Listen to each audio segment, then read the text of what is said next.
C'est le graphique le plus effrayant en génie électrique. Il effraie tous les étudiants de premier cycle. La première fois que tu as vu ce graphique, quelle a été ta première impression? Putain de merde. C'est carrément terrifiant. On dirait presque un trou de verre dans un film de science-fiction. Sur de nombreuses versions, il est clairement écrit « Magie noire ». Mais malgré toute cette peur, c'est partout. Des millions d'exemplaires ont été imprimés et c'est intégré dans les logiciels les plus avancés que nous avons aujourd'hui. Ce graphique résout l'un des problèmes les plus paradoxaux du génie électrique. Nous l'avons testé, c'est incroyable. On obtient bien plus de puissance, même après avoir coupé la ligne. Comment est-ce possible? D'excellentes vidéos YouTube, comme celle de mon ami Zach Star, expliquaient son utilisation. Mais il manquait toujours quelque chose d'essentiel. Toi aussi, tu veux savoir pourquoi ce graphique ressemble à ça? Oui, mais alors j'ai besoin de connaître la physique. Je voudrais d'abord savoir ce que sont les cercles et ce que je regarde. Parce que même une fois que tu sais comment utiliser ce graphique, tu te demandes encore comment il réussit son tour de magie le plus étrange. Enfermer l'infini à l'intérieur d'un cercle fini. Pour comprendre, il faut revenir 100 ans en arrière, au début de ce graphique. En 1928, Philip H. Smith, fraîchement diplômé en ingénierie électrique, décroche son premier poste chez Bell Labs alors que l'industrie du téléphone prospérait. Des Américains passaient plus de 65 millions d'appels par jour, mais chaque appel était limité car il devait passer par des câbles en cuivre. La côte. À l'époque, aucun câble téléphonique ne traversait l'Atlantique, donc la seule façon de téléphoner entre continents était par ondes radio. Smith a débuté une mission pour envoyer des signaux radio du New Jersey vers des stations en Angleterre et en Argentine, à des milliers de kilomètres. Une seule antenne diffuse le signal partout, mais seule une faible part atteint le récepteur. Avec deux antennes, les ondes se combinent. Dans certaines directions, elles s'annulent, dans d'autres, elles se renforcent. Ici, au centre, la puissance double. Ajouter plus d'antennes resserre davantage le faisceau. Concentrez-le sur environ 10 degrés et la puissance dans cette direction est 400 fois plus forte. Pour que leur signal atteigne l'autre bout du globe, l'équipe de Smith a relié plus de 20 petites antennes dans un grand réseau directionnel via plus de 2 km de lignes de transmission. Smith devait tester ce vaste réseau, mais en envoyant un signal de la source le long de la ligne jusqu'à une antenne, il a noté quelque chose d'étrange. Une partie du signal revenait en arrière. Cette réflexion signifiait qu'une grande partie de la puissance n'atteignait pas l'antenne. Pour transmettre un signal mondial, il devait garantir que toute la puissance atteigne les antennes. Il devait donc trouver un moyen de minimiser les réflexions. Maintenant, la raison pour laquelle Smith obtenait ces réflexions, c'est qu'il ne travaillait pas avec le type d'électricité auquel on est habitué, comme avec une pile et une ampoule. La pile fournit une tension constante, assurant un courant stable dans le fil et allumant l'ampoule. Ceci est du courant continu, ou CC. Pour produire des signaux radio, les électrons doivent osciller à une fréquence radio. En accélérant, ils génèrent des champs électromagnétiques qui se propagent en ondes radio. Donc la tension doit alterner en montant, puis en descendant, et le courant aussi. C'est le courant alternatif, ou CA. Quand la tension et le courant sont des ondes sinusoïdales régulières, la situation est simple. En réalité, c'est plus complexe, mais concentrons-nous d'abord sur ce cas. Recréons le signal de Smith en secouant un ressort de haut en bas. Vous pouvez considérer mon bras comme la source d'alimentation. Les ondes se déplacent le long du ressort jusqu'à l'autre extrémité et présentent des caractéristiques clés. La distance entre deux sommets ou deux creux reste constante. La longueur d'onde correspond à la distance entre deux sommets et leur passage par seconde définit la fréquence. Donc si vous connaissez le nombre de sommets qui passent et que vous connaissez la distance entre ces sommets, eh bien en multipliant les deux, vous obtenez la vitesse de l'onde. La formule est que la vitesse est égale à la longueur d'onde multipliée par la fréquence. Smith devait émettre des ondes radio qui appartiennent au spectre électromagnétique avec les micro-ondes, l'infrarouge et la lumière visible. Les ondes lumineuses voyagent toutes à la même vitesse dans le vide, environ 300 millions de mètres par seconde. Dans une ligne de transmission, elles vont plus lentement, mais cette vitesse reste constante pour une ligne donnée. Si la vitesse est fixe, la fréquence est inversement proportionnelle à la longueur d'onde. Laissez-moi vous montrer. Si vous diminuez la fréquence, la longueur d'onde s'allonge. Si vous l'augmentez, la longueur d'onde raccourcit. Et cette longueur d'onde est cruciale pour notre problème. Nous vous montrons ici en simulation sans friction ni amortissement. Si nous utilisons une grande longueur d'onde, le signal varie peu pendant son parcours dans le ressort. Quand l'onde atteint l'autre extrémité fixe, la réflexion ressemble presque à l'onde d'origine. L'interférence de ces deux ondes ne modifie guère la forme globale du signal d'origine. Donc il n'y a rien à craindre. Mais lorsque j'augmente la fréquence au point où l'onde devient plus courte que le ressort lui-même, eh bien maintenant, lorsque l'onde atteint l'extrémité fixe, la réflexion interfère avec l'onde entrante. Après réflexion, les ondes incidentes et réfléchies se combinent. Par endroits, les deux ondes s'annulent, rendant la tension très faible. Ailleurs, elles s'additionnent, c'est une onde stationnaire. Dans les systèmes électriques, l'onde stationnaire peut poser problème. Si les réflexions dans votre ligne de transmission sont trop fortes, les tensions de crête peuvent doubler la tension d'entrée et griller la ligne si elle n'est pas prévue pour cela. Il y a eu une énorme réflexion et cette puissante onde stationnaire a fait cela au conducteur interne de cette ligne de transmission. C'est l'effet de l'onde stationnaire. Ce n'est pas inventé. Dans la plupart des systèmes électriques auxquels nous sommes habitués, ce n'est pas vraiment un problème. Votre maison est alimentée en courant alternatif à une fréquence de 50 ou 60 Hz. Cela équivaut à une longueur d'onde d'environ 5 à 6 000 km, bien plus longue que tout câble transportant l'électricité de la centrale à votre domicile. Mais Smith générait des ondes radio dans la gamme des mégahertz. À 10 MHz, la longueur d'onde fait environ 30 mètres. La ligne de transmission de plus de 2 km sur laquelle il travaillait représentait plusieurs fois la longueur d'onde, rendant les réflexions importantes. Nous sommes donc allés dans la chambre anéchoïque blindée aux radiofréquences de l'Imperial College de Londres pour tenter de recréer la situation de Smith. Comme vous le voyez, c'est très compact, mais nous pouvons y faire de nombreuses mesures d'antenne et de compatibilité électromagnétique. L'expérience consiste à envoyer un signal radio d'une source d'alimentation à un réseau d'antennes via une ligne de transmission. Nous l'avons mis dans une chambre anéchoïque pour limiter les interférences. Nous avons une antenne réceptrice à l'autre extrémité qui est capable de capter le signal et de nous indiquer exactement quelle quantité de puissance arrive réellement à nos antennes. C'est une maquette à l'échelle de la configuration de Smith. Maintenant, en fonction de notre puissance d'entrée et de la distance entre les antennes, nous nous attendons à un signal d'environ moins 55 décibels. Mais ce n'est pas ce que nous voyons. Nous avons perdu la moitié de la puissance. Nous captons environ moins 59 décibels. Comme l'échelle est logarithmique, une baisse de 4 décibels signifie une perte de plus de la moitié de la puissance. Exactement ce qui arrivait à Smith. Découvrons donc ce qui vole cette puissance, en simplifiant la situation comme un ingénieur. Nous modélisons le signal électrique comme une source de tension et de courant sinusoïdal, représenté ainsi. Ensuite, la ligne de transmission comprend deux conducteurs formant une boucle. À l'autre extrémité se trouve l'antenne, dont la conception varie. Nous la représenterons donc par une boîte noire, ce qui donne un modèle simple à 3 parties. Nous pouvons représenter ces parties par des ressorts.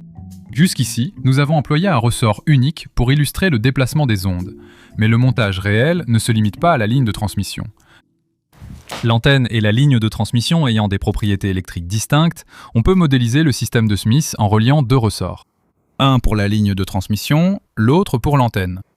Essayons deux ressorts, l'un avec une grande masse par unité de longueur, l'autre avec une faible masse. Observons le résultat. Quand on envoie une impulsion dans le ressort, elle atteint la jonction entre les deux ressorts et une partie de l'énergie la traverse. Une partie est réfléchie en arrière. L'intensité de cette réflexion se mesure par le coefficient de réflexion, qui correspond au rapport entre l'onde réfléchie et l'onde incidente. Si les deux ressorts ont la même masse par unité de longueur, l'onde passe directement. Le coefficient de réflexion est nul si les propriétés correspondent, mais une forte différence de masse par unité de longueur provoque de fortes réflexions. C'est parce que la façon dont l'onde se propage réellement à travers le ressort dépend de deux propriétés. La tension du ressort et cette masse par unité de longueur. Mais puisque dans cette configuration les deux ressorts sont attachés ensemble, ils sont soumis à la même tension. Donc la seule différence, c'est leur masse par unité de longueur. Si nous pouvons faire correspondre cette propriété, c'est comme si la discontinuité disparaissait et qu'il ne s'agissait plus que d'un seul ressort. On pourrait croire que Smith devait simplement adapter sa ligne de transmission à son antenne, au lieu d'assortir des ressorts. Quelle propriété électrique permet cela ? La masse par unité de longueur influence la propagation d'une onde dans le ressort. Pour notre système électrique, la résistance pourrait en être l'analogue. Plus elle est élevée, plus le courant circule difficilement. C'est la loi d'Ohm.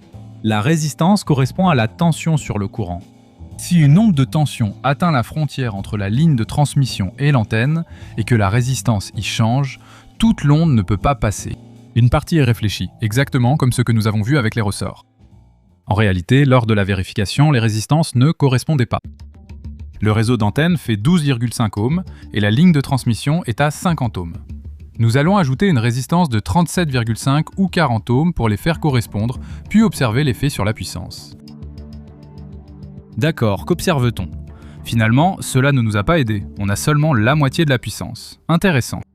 Mais pourquoi? Les résistances ont un problème. Elles fonctionnent en prenant de la puissance et en la dissipant sous forme de chaleur. Donc, elles sont fondamentalement dissipatives. Et ça veut dire qu'en les mettant dans notre système ici, on va perdre de l'énergie quoi qu'il arrive.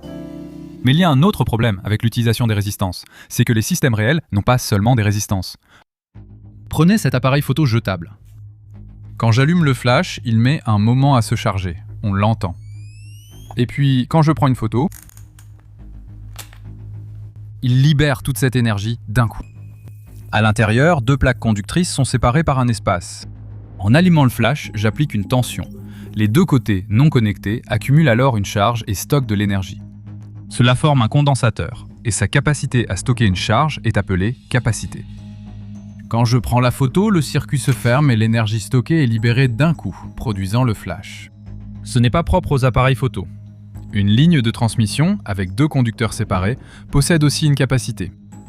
Mais elle fonctionne en courant alternatif. Observons ce qui se passe avec un condensateur soumis à un courant alternatif. Faisons un graphique avec le temps sur l'axe horizontal. Et sur l'axe vertical, nous aurons simplement l'amplitude de notre onde. D'accord, commençons par notre onde de tension, que nous allons simplement dessiner comme ceci. Maintenant, nous allons dessiner notre onde de courant en rouge. Lorsque la tension augmente, la charge s'accumule jusqu'au pic où cela s'arrête. Comme le courant est le flux de charge, il devient nul quand les charges cessent de bouger. Ensuite, lorsque la tension diminue, la charge reflue et c'est à ce moment-là que le courant est le plus fort. Tension et courant n'atteignent pas leur maximum simultanément, contrairement à la résistance. L'axe horizontal représentant le temps, on voit que le courant atteint son maximum avant la tension, toujours avec un quart de cycle d'écart. La tension est en retard de 90 degrés par rapport au courant. Mais un autre effet doit aussi être pris en compte. C'est parce que chaque fois qu'un courant circule dans un fil, il crée un champ magnétique. En enroulant ce fil plusieurs fois, les champs magnétiques s'ajoutent et l'effet devient bien plus puissant. C'est pourquoi, dans les circuits, on voit souvent ces composants. Même sur un fil droit, comme notre ligne de transmission, ces champs existent et influencent le comportement des ondes de courant et de tension. Un champ magnétique variable induit une tension s'opposant à toute variation du courant. Plus vous tentez de changer rapidement ce courant, plus la tension s'y oppose. Quand le courant est nul, la pente de la courbe atteint son maximum. Donc le courant change le plus rapidement. Par conséquent, la tension est à son maximum. Plus loin dans le cycle, le courant est à son maximum.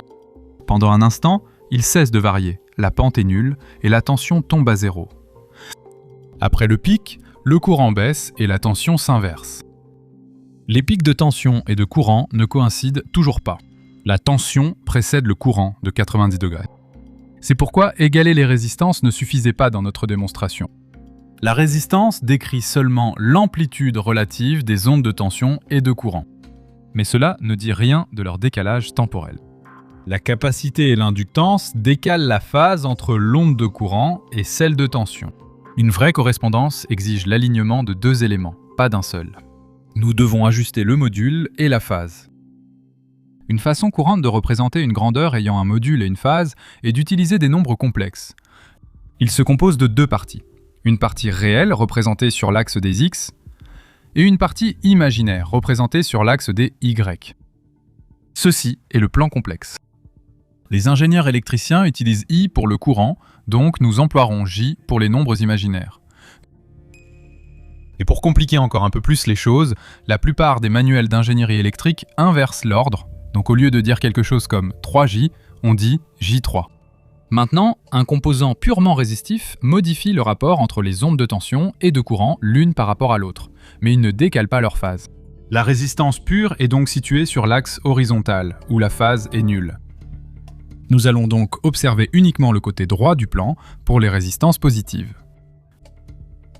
Maintenant, comparez cela aux condensateurs et inductances pures. Ces composants décalent effectivement la phase de nos ondes les unes par rapport aux autres. Comme l'inductance provoque une avance de 90 degrés de la tension sur le courant, on la fait pivoter de 90 degrés vers le haut sur l'axe vertical. Un condensateur retarde la tension de 90 degrés par rapport au courant, on la fait donc pivoter de moins 90 degrés. Ensemble, cet axe vertical est appelé réactance. Nous pouvons désormais représenter toute combinaison de résistance, capacité et inductance sur ce plan, simplement par une valeur de résistance et de réactance. Nous notons cette quantité Z et l'appelons l'impédance. Maintenant, l'impédance est toujours définie comme le rapport de la tension au courant. C'est la loi d'Ohm pour les circuits en courant alternatif. Z est égal à V sur I. Désormais, son module montre la taille relative des ondes de courant et de tension, et son angle indique le décalage de phase.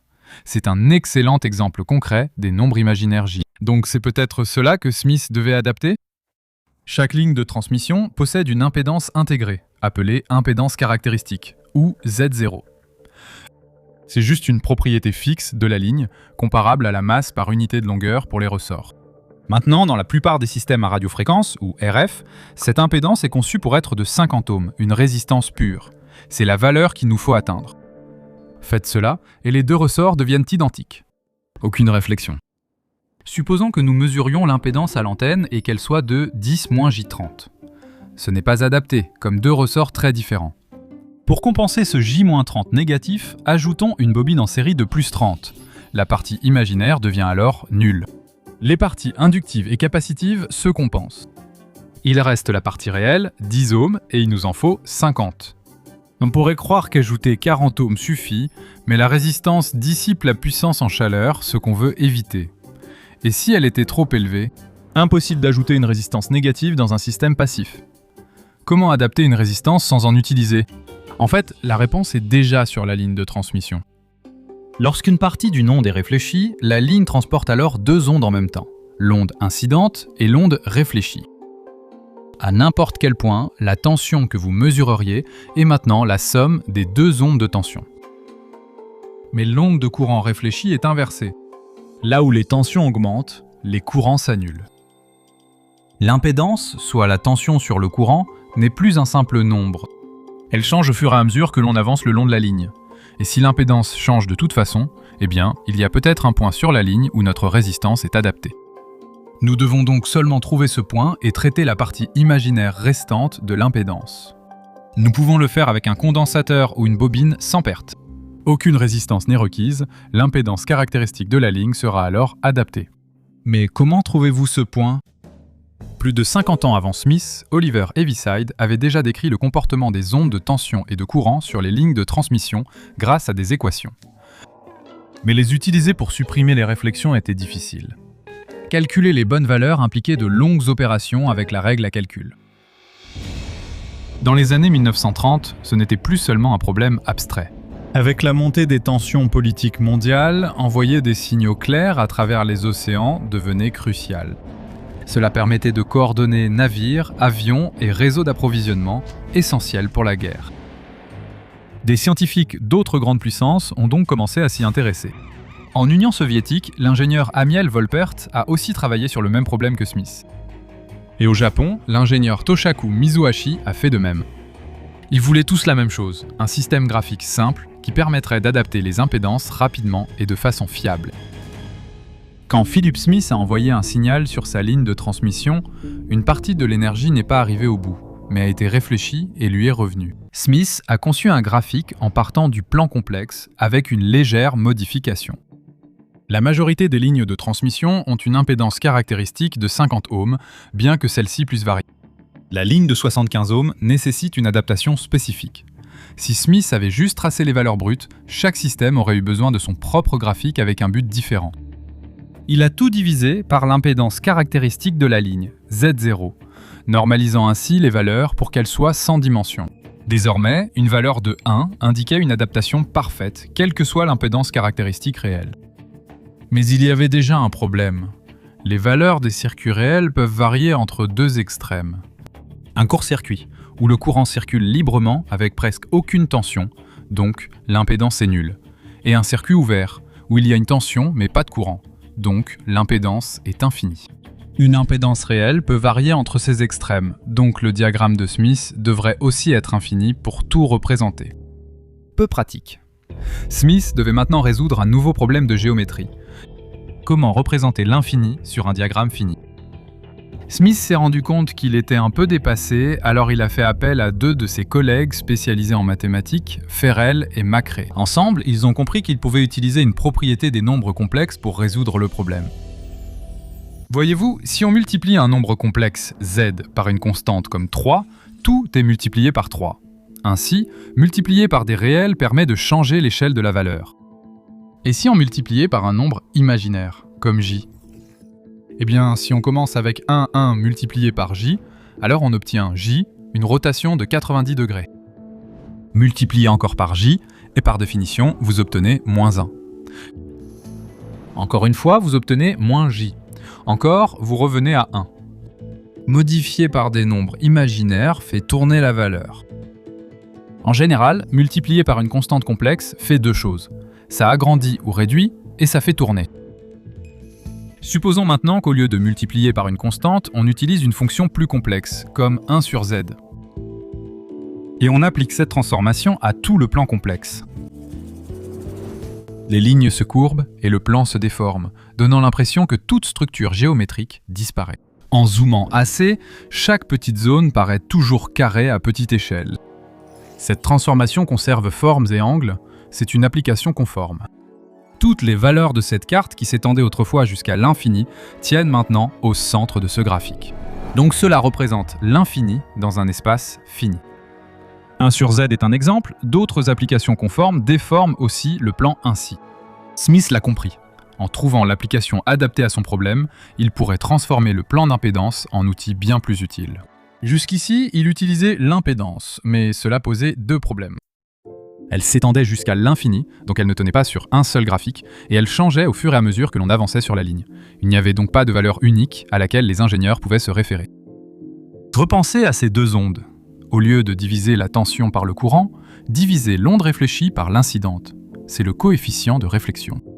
Sur une ligne sans perte, l'amplitude de l'onde incidente reste constante partout. C'est pareil pour l'onde réfléchie. La magnitude du coefficient de réflexion reste constante sur la ligne. Seule la phase change lors du déplacement. L'angle de phase du coefficient de réflexion définit une impédance sur la ligne, les deux transmettant la même information. Mais le coefficient de réflexion est bien plus simple à manipuler que l'impédance. C'est parce que l'onde réfléchie peut au maximum être de la même taille que l'onde incidente. Donc, le coefficient de réflexion ne peut jamais dépasser 1. Vous n'avez plus à gérer ce problème d'infini. Traçons-le. Nous traçons une ligne verticale sur le plan complexe, représentant une résistance constante. Appliquons maintenant la transformation, et cette ligne devient un cercle. Tentons une autre ligne de résistance constante. Cette ligne redevient un cercle. Nous pouvons faire cela pour toutes les lignes de résistance constante positives. On obtient ainsi toute une famille de cercles. Pour r égale à 0, le cercle est maximal. Son diamètre va de -1 à 1 sur le plan du coefficient de réflexion. En augmentant la résistance, les cercles rétrécissent et leur centre se déplace à droite. Pour r égale 1, le cercle passe par le centre, c'est l'adaptation. La résistance égale l'impédance caractéristique. À mesure que r augmente vers l'infini, les cercles rapetissent et se rapprochent du point 1, 0 à droite. Faisons pareil, mais traçons toutes les lignes de réactance constantes.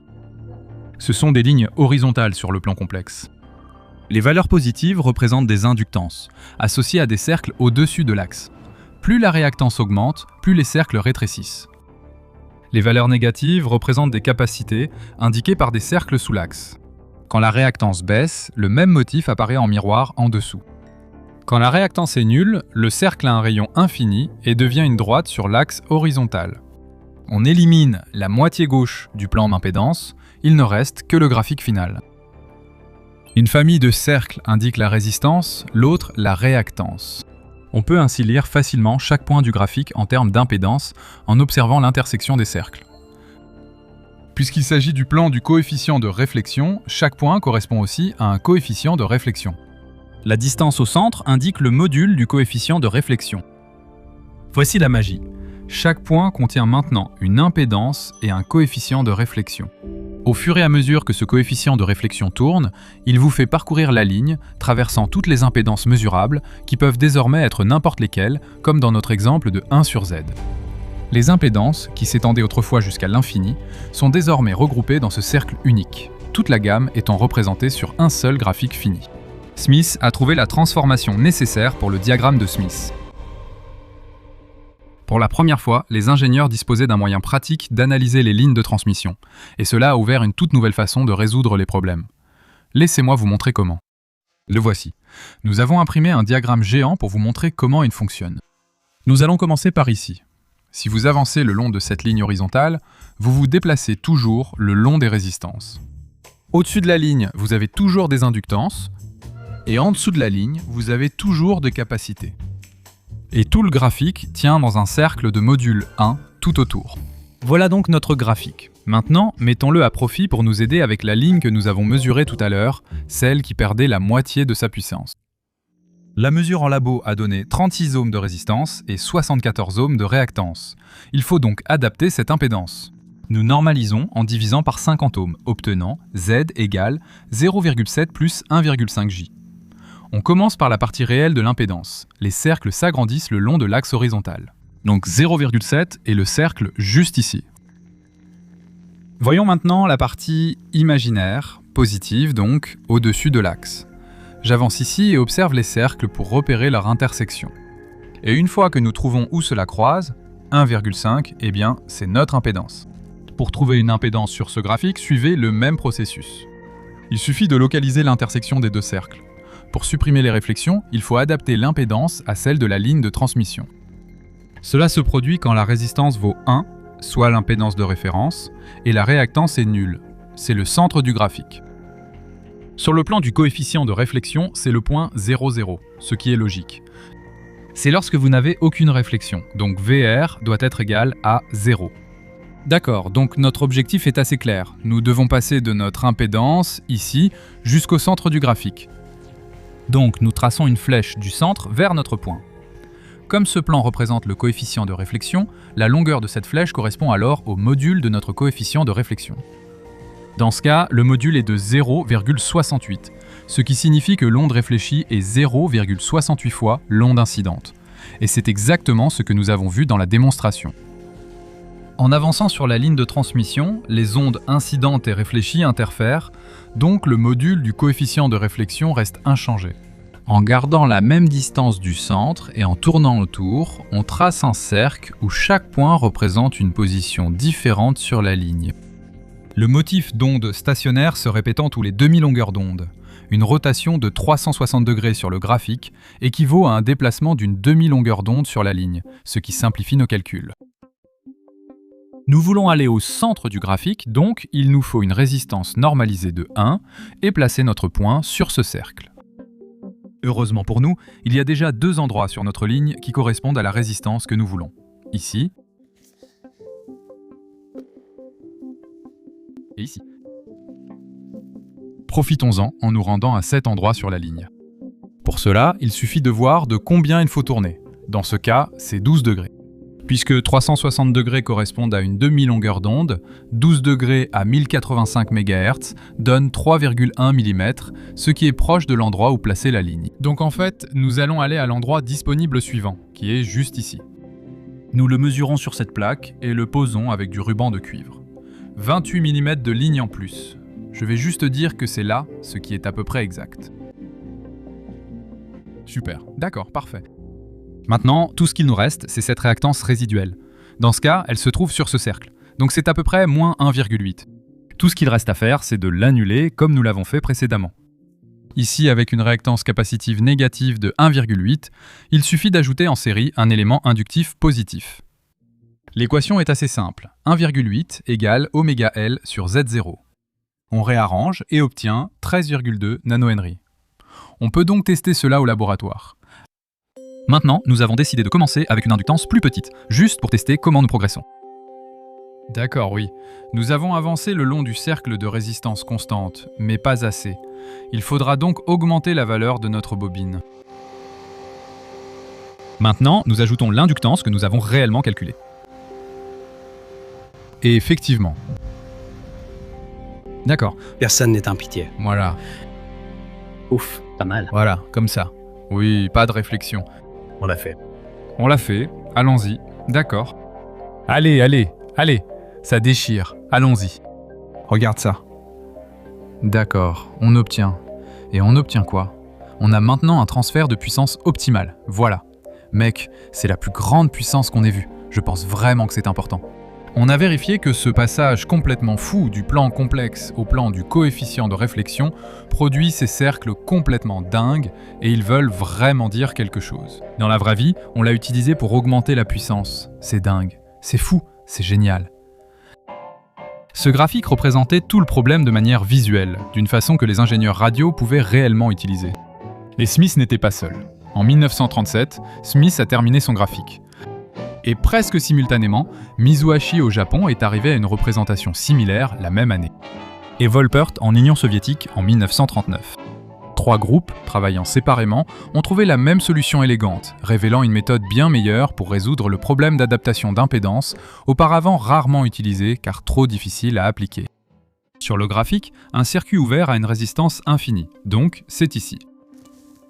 Un court-circuit se trouve complètement de l'autre côté, parce qu'il n'a aucune résistance, donc c'est par ici. Vous voyez que les deux sont sur ce cercle extérieur, ce qui est logique. Un circuit ouvert ou court-circuit n'absorbe rien. Chaque partie de l'onde revient, donc on est sur ce cercle du coefficient de réflexion module 1, la réflexion maximale. Ce bord fonctionne comme les autres cercles du graphique. Se déplacer sur la ligne vous fait tourner, un tour complet par demi-longueur d'onde. Partez d'un court-circuit ou d'un circuit ouvert, ajoutez un peu de ligne et observez ce que vous traversez. Toutes les réactances possibles y sont présentes. Ajouter un court-circuit ou un circuit ouvert à une ligne de toute longueur permet d'obtenir n'importe quelle réactance. Au lieu d'ajouter une inductance ou un condensateur, on obtient le même effet avec une longueur de ligne de transmission. Il faut donc annuler la partie imaginaire de moins 1,8. Maintenant, le câble que nous utilisons est coaxial. Il s'agit en réalité de 2 conducteurs, un fil intérieur et un blindage extérieur maintenus à une distance précise l'un de l'autre. Il va généralement à l'antenne en transportant le signal en boucle. Nous pouvons ajouter une branche latérale au câble, appelée stub, un petit morceau de ligne de transmission supplémentaire. Nous avons relié une branche au conducteur intérieur du stub, une autre au blindage extérieur. Comme le fil intérieur et le blindage ne sont pas connectés à l'extrémité du stub, cela crée une interruption dans le circuit. Sur le diagramme de Smith, cela indique que l'extrémité du stub est ici, en position de circuit ouvert. Mais le reste du circuit ne voit pas l'extrémité éloignée, seulement l'impédance à l'entrée du stub, à ce point de connexion. Et cela dépend de la longueur du stub. Imaginez le stub comme une petite crique qui se sépare d'une rivière. L'eau entre, rebondit contre le fond puis ressort. La longueur de la crique détermine quand l'eau revient. La taille de la crique fait que l'eau qui en ressort pousse exactement au moment voulu, et c'est ce que fait la longueur du stub. Elle règle le moment où l'onde réfléchie revient.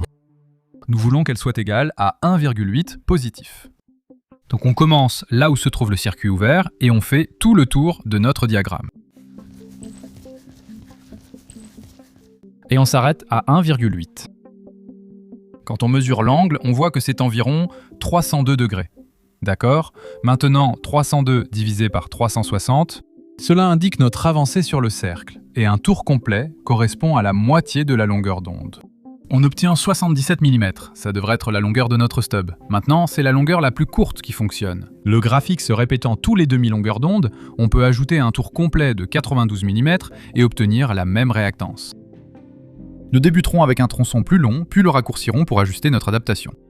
Nous ne l'avons pas encore adapté, donc il reste une partie de cette réactance à compenser. Exactement. Et en raccourcissant davantage cette ligne de transmission, nous finirons par atteindre ce point. D'accord, faisons-le. Explique-moi ce qui se passe. D'accord, c'est juste un petit peu... en gros, tu veux dire que ça pourrait être... Allez, donne-moi ça. Oh! C'est pas mal. Très bien. Voici le dernier bout. Ouf, c'est pas mal, c'est bon mec. C'est une bonne adaptation. C'est une bonne adaptation, d'accord, c'est génial. C'est vraiment bizarre. Littéralement, en modifiant juste la longueur de cette ligne, ça, le stub, on a adapté l'impédance. C'est fou. Regarde ça. Chaque réflexion sur cette ligne a été stoppée par une coupure du circuit. Un morceau de câble pendant, connecté à rien, coupé à la bonne longueur. Comme le stub n'est qu'un morceau du même câble, la solution est faite de la même chose que ce qu'elle corrige. Maintenant, le stub en série que nous avons montré illustre bien le principe, mais on en construit rarement un de cette façon, car un stub en série implique de couper votre ligne. En pratique, on préfère simplement le souder en parallèle, mais cela introduit un nouveau problème. En série, les impédances s'additionnent simplement, mais en parallèle, ce n'est pas le cas. Par contre, c'est l'inverse de l'impédance qui s'additionne, c'est ce qu'on appelle l'admittance. La seule particularité est que l'admittance se courbe dans l'autre sens sur le diagramme de Smith. Donc, les ingénieurs utilisent sa version inversée, le diagramme de Smith d'admittance, ce qui facilite l'adaptation des tronçons en parallèle. Donc, ce que nous avons fait aujourd'hui, c'est essentiellement ce que les ingénieurs RF font tous les jours. Ils jouent à un jeu où ils essaient de zigzaguer jusqu'au centre du diagramme de Smith. Mais ces diagrammes ont un défaut majeur. Ils ne marchent qu'à une seule fréquence. Les signaux réels, une fois activés ou modifiés, s'étendent sur plusieurs fréquences car ils ne sont jamais parfaits. Il existe des techniques radio qui codent l'information en changeant la fréquence, comme la modulation de fréquence ou la radio FM. En pratique, la réponse d'un système trace une courbe sur toute sa plage de fréquence, pas un seul point sur un graphique. Donc, au lieu de faire correspondre un seul point sur un diagramme de Smith, vous essayez d'amener cette courbe aussi près que possible du centre sur la plage qui vous intéresse. Donc même dans ce cas, le diagramme reste utile. Philip Smith a créé un diagramme pouvant révolutionner le travail des ingénieurs radio, mais il n'a d'abord suscité aucun intérêt. Il a fallu près de 2 ans de réponses lentes et de refus de magazines techniques avant qu'Electronics publie enfin le diagramme de Smith. Les ingénieurs avaient leur méthode, celle-ci demandait une façon de penser complètement différente. Au début, l'adoption a été lente, mais la Seconde Guerre mondiale a tout changé. Durant la bataille de l'Atlantique, les sous-marins allemands coulaient les navires alliés plus vite qu'ils n'étaient remplacés. La nuit ou par mauvais temps, les prédateurs étaient presque impossibles à repérer. Au laboratoire de rayonnement du MIT, des scientifiques développaient des radars à micro-ondes capables de repérer les sous-marins en surface, même dans l'obscurité totale. En pleine guerre, il fallait réparer ces systèmes rapidement et efficacement. Le diagramme de Smith était donc constamment utilisé. Lorsque la guerre a pris fin, ces mêmes ingénieurs ont emporté le diagramme avec eux dans l'industrie, dans les universités où ils allaient travailler et dans les manuels qu'ils allaient écrire. Les versions du diagramme de Mizuhashi et Volpert étaient utilisées au Japon et en Union soviétique, mais sont restées locales. C'est pourquoi on l'appelle aujourd'hui le diagramme de Smith. Aujourd'hui, les ingénieurs n'ont plus besoin de faire l'adaptation d'impédance à la main, les ordinateurs le font bien plus vite. Mais ce diagramme est encore enseigné dans les formations d'ingénieurs partout dans le monde, et de nombreux ingénieurs s'y fient encore aujourd'hui. Même si un ordinateur peut fournir l'adaptation parfaite, il ne vous dit pas quoi essayer, ni pourquoi cela marche. Le diagramme de Smith illustre cette intuition, ce qui en fait un outil de visualisation apprécié dans les logiciels actuels et utilisé dans presque tous les appareils de mesure en radiofréquence. Donc, historiquement, on prenait un diagramme de Smith et on utilisait des règles, des rapporteurs et des compas. Aujourd'hui, le diagramme de Smith sert plutôt à faire un calcul au dos d'une enveloppe, comme avec une carte. C'est comme si quelqu'un vous demandait comment aller à la station de métro la plus proche. Vous diriez, eh bien voilà une enveloppe, vous descendez la rue ici, vous tournez à gauche là, puis vous continuez plus loin par là.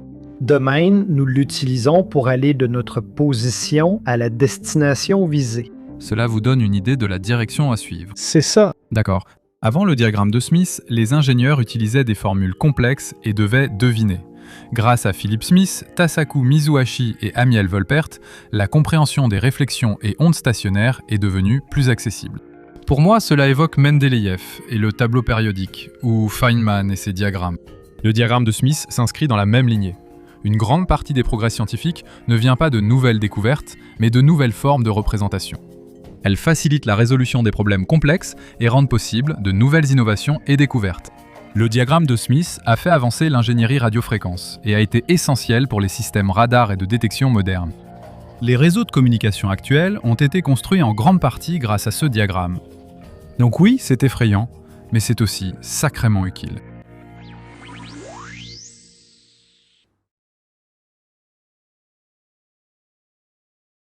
Avant de partir, merci à l'Imperial College de Londres pour l'accueil, en particulier au Dr Stepan Lucicine et Jan Rusek pour avoir mis en place la démonstration. Merci aussi d'avoir regardé.